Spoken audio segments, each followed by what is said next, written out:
We welcome back Carson Palmer for his weekly visit.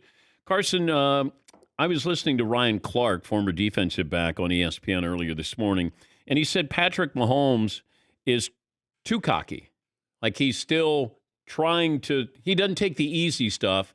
He's still going for those big plays. Can you kind of reset your game plan or mindset as a quarterback, even somebody like Patrick Mahomes during the season? Oh, absolutely. I mean, that game was one of those games where you're on the sideline and before you know it, you're down 14-0. And then you have a 3-and-out and you go back to the sideline, you're looking at the play sheets in the next series and it's 17-0. And you feel like that being down 17-0 in the first quarter can sometimes feel like you're down 35-0 and you've got to make something happen fast. And that's not the way Kansas City's built. Kansas City is not built to get the ball out quick, take what the defense gives you. Kansas City is built play action, gimmicks, funky little screens, and take shots downfield. And unfortunately for Kansas City, Tennessee got in a situation where they could just sit back. They could play almost like a prevent type defense, not let Tyreek Hill get over the top and take any big chunk plays. And they were going to force Patrick to take what the defense gives you. And that's just not how they're built. And that's not how he's built his career up to this point. He's taken shots. He hasn't been down 14, 17-0 in the first half many times. So, that's just not the way he's wired right now, but absolutely he can hit a reset button. He'll go back. Andy will sit down. They'll watch film together. He'll say yay or nay on certain throws and certain decisions from last week, and he's got to continue to progress. At the end of the day, Patrick Mahomes is not a 35-year-old vet. He is still early on in his career and has a ton of growing to do.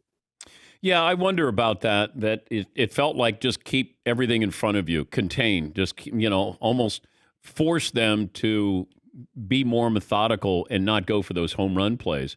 And sometimes when you get it in your mind that Tyreek Hill wants to beat you deep, Travis Kelce wants to have a big play, Mahomes wants to make the big play, and the more times they step on the field knowing they have to make something happen because that defense isn't any good, it ramps up the pressure. But how surprised are you people are jumping off the Chiefs bandwagon so quickly after 7 games? I'm not surprised because the product isn't very good right now. And at the end of the day, we all need to keep in mind that Tennessee Titans are the perfect team to play Kansas City.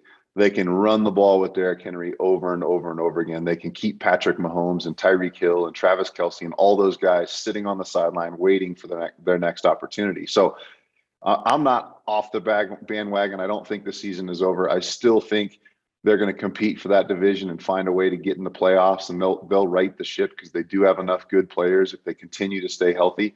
But at the end of the day, I mean, I can't think of a more well-designed team to beat them than Tennessee. They play great defense.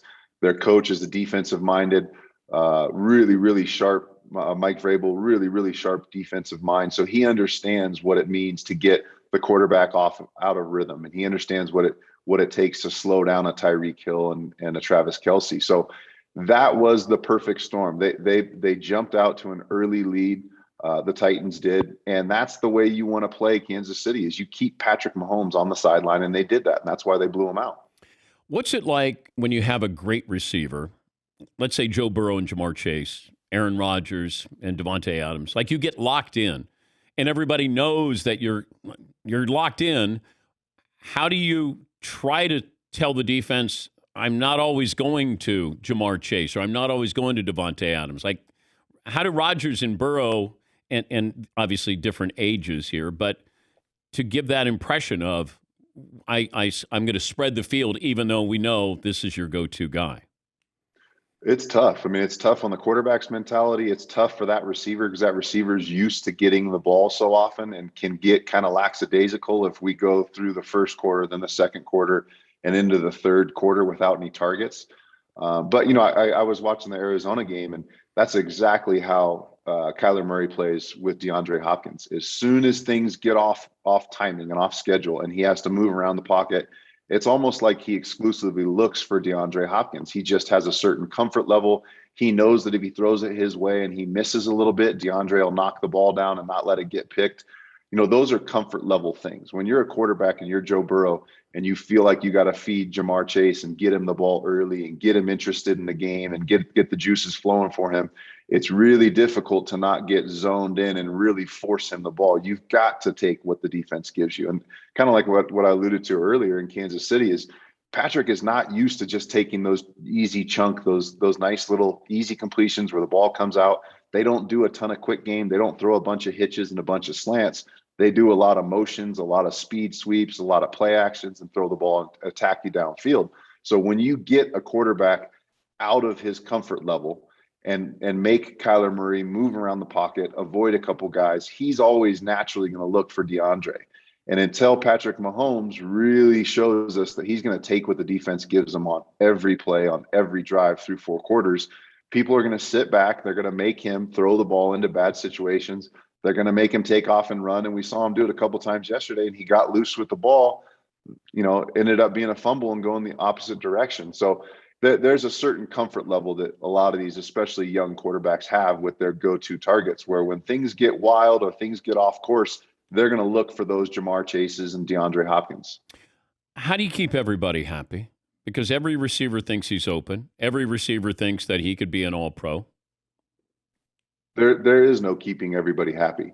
When you watch, again, back to Kyler Murray's got some vets around him. He's got an A.J. Green who's kind of been there, done that, Pro Bowls, 1,000-yard seasons, 10-touchdown seasons, and now he just wants to win. DeAndre Hopkins, prolific career, Pro Bowl after Pro Bowl after Pro Bowl. Now he just wants to win. So when you have a young quarterback with 2 older, experienced vets that get it and don't need to touch the ball 10 times a game and make sure they get their 1,000-yard seasons, those guys just want to win. When you got Jamar Chase and some of the guys that T. Higgins that Joe Burrow's working with in Cincinnati, those guys aren't old vets. Those guys are trying to establish themselves. Those guys want the ball. They can demand the ball. But I think at the end of the day, in Cincinnati particularly, Joe Burrow is a cemented veteran. He is a well-respected, well-trusted veteran on that team, even though he's a young guy. So he's going to be able to control the expectations and control the want and the need for the ball for those outside players. How often would you call a play just to keep a player happy? It's more, it's not so much that, it's more, all right, I know the easy completion is throwing the quick out to the tight end, but I think I can get Chad Ochocinco on a big post here. Or I think I can throw Jamar Chase this deep comeback and hold the ball for a little bit longer. So, at the end of the day, you got to go, and I keep saying it, you got to take what the defense is giving you. These defenses are too fast. They're too quick. There's too many playmakers on the outside at defensive back. You got to consistently take what the defense gives you. I am on a town hall phone call, Zoom, with Tom Brady later today. And I get one question. Is there a question that you would like answered by Tom Brady? There's not one question. There's a million questions, man. When I watch him play at 44, I don't get it. How does he practice on Wednesday? I think that's the question. Does he really practice on Wednesday? Are they fudging the injury report? Or at 44, after a Sunday game, 72 hours later, is he finishing a practice on Wednesday and Thursday? And to what extent is he practicing on Wednesday, Thursday? Is he just out there with shoulder pads and a helmet and putting a mouthpiece in? Or is he literally going through bag work and jump rope and moving around the pocket and throwing the ball to receivers on Wednesdays? Yeah, but he doesn't get hit on Sunday, Carson. He got hit once on Sunday by the Bears. That one hit at 44 can take it can take an entire week to wear that soreness off. I just want to know, is he really doing it, or are they fudging that injury report? 600 career touchdown passes. It's mind-boggling. It's mind-boggling. There's no doubt about it. I mean, what he's doing at the end of the day, there's a reason he plays for the Tampa Bay Buccaneers. He could have gone pretty much anywhere he wanted. He knew at 44 he needed to be able to throw a quick slant to Chris Godwin that can go to the house, or throw, a quick hitch to Mike Evans and he can break a tackle and go for 60. He needed that kind of playmaking ability and speed. Antonio Brown, the 2 running backs they have in the backfield with Leonard Fournette leading the way. I mean, he needed that kind of talent and that kind of ability around him. because you saw it in his last 2 or 3 years in New England. I mean, Julian Edelman's a great player, but he's not a game breaking player. He can't blow a game open. He's sitting on a roster with 2 or 3 players that can absolutely blow a game open. We're talking to Carson Palmer, former NFL quarterback. Did the Heisman Trophy show up? That's a good question. I have not seen it yet, but I mean, Fritz, is there anybody better on the planet than Fritz? Is there anybody better? Yeah. Oh, no. Yeah, there's tons of people better than Fritzy. No. Let's see if you get it, Carson. Wait, why are you giving Fritzy credit? Because Fritzy's the man. He does all your dirty work. Really? He's on top of it. Are you on top of this? Do you know when the Carson's Heisman shows up? If it hasn't arrived, it should be there any day. No, thank you. That means he doesn't know a damn thing. We have ways to track the very special item. Yeah. We're going to make sure it doesn't get lost. All right, just want to make sure because that's a bank vault that we put it in. Now, what are you going to do? Are you going to put that in the Hall of Fame? So Fritzy, being the amazing human being that he is, sent it to the Hall of Fame because the Hall of Fame is on December 7th or December 11th. So when I get there and we have the ceremony, the Hall of Fame asked for some memorabilia, trophies, kind of different stuff from my career. And so they're going to set it up shop. Okay. They're going to have a locker on display and the Heisman will be in there. Uh-huh. It's all due to Fritz. No. Well, let's make sure it gets there, though, Carson. Because if it doesn't, then it's on Fritzy, right? I trust Fritz. Yeah. Tom Brady wouldn't trust Fritzy. And by the way, Fritzy is a Bronco fan. So can you really trust a Bronco fan? It's been a long season. I mean, they won 3 games, and they might only win 3 games, unfortunately, Fritzy. Could you be the best quarterback on the Broncos roster if you went there now? For like 6 plays. Okay. Maybe 5 plays. I've got 5 plays and I'm out. Any issues with your undefeated Cardinals?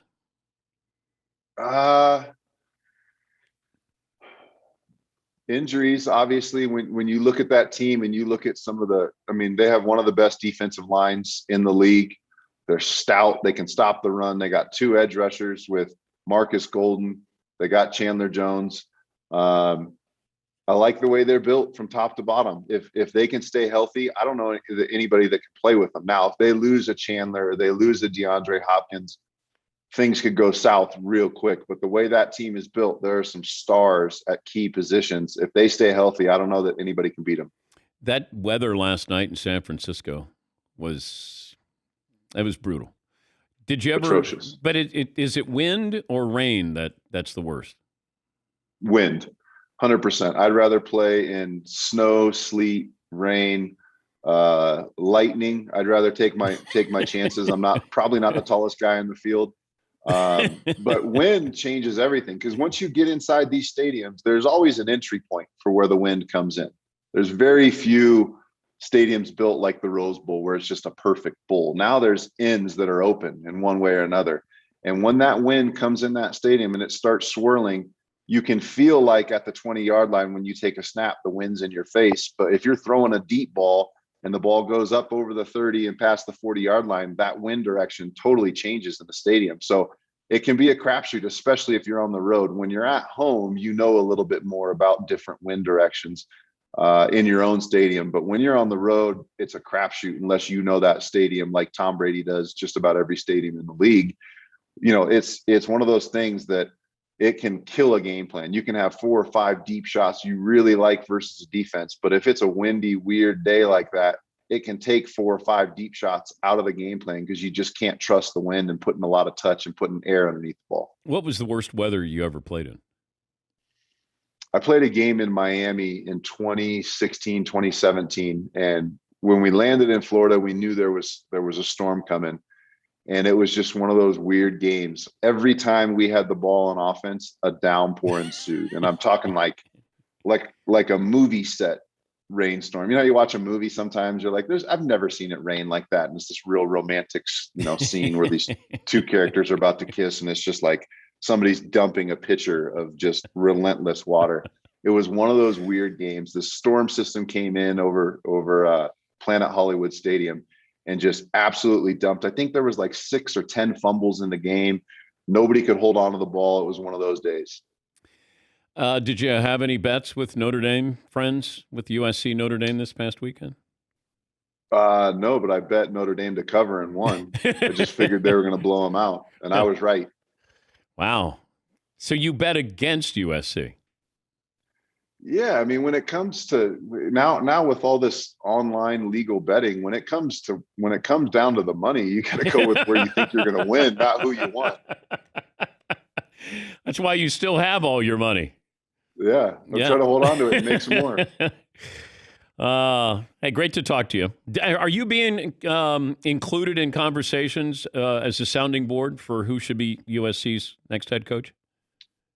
I've been talking to a bunch of folks and giving input here and there, and I've been as involved as they'll let me be. Okay. Do you want to? Is James Franklin the front runner, as I've reported?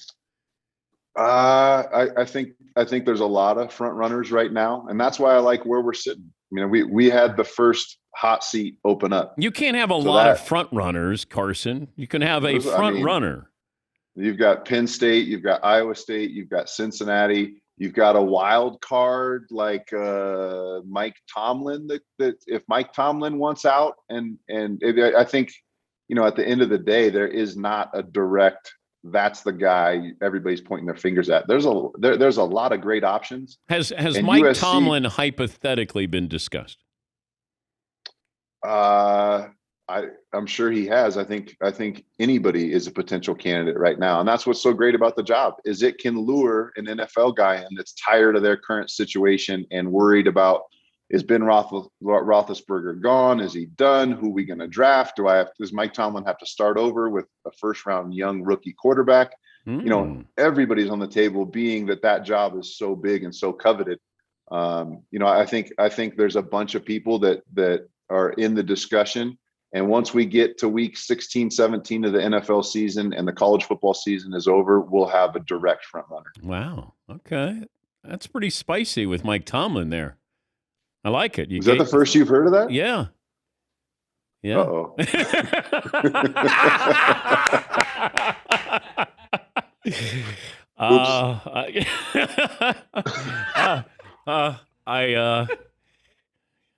I think it's the first a lot of people have probably heard about that. Okay.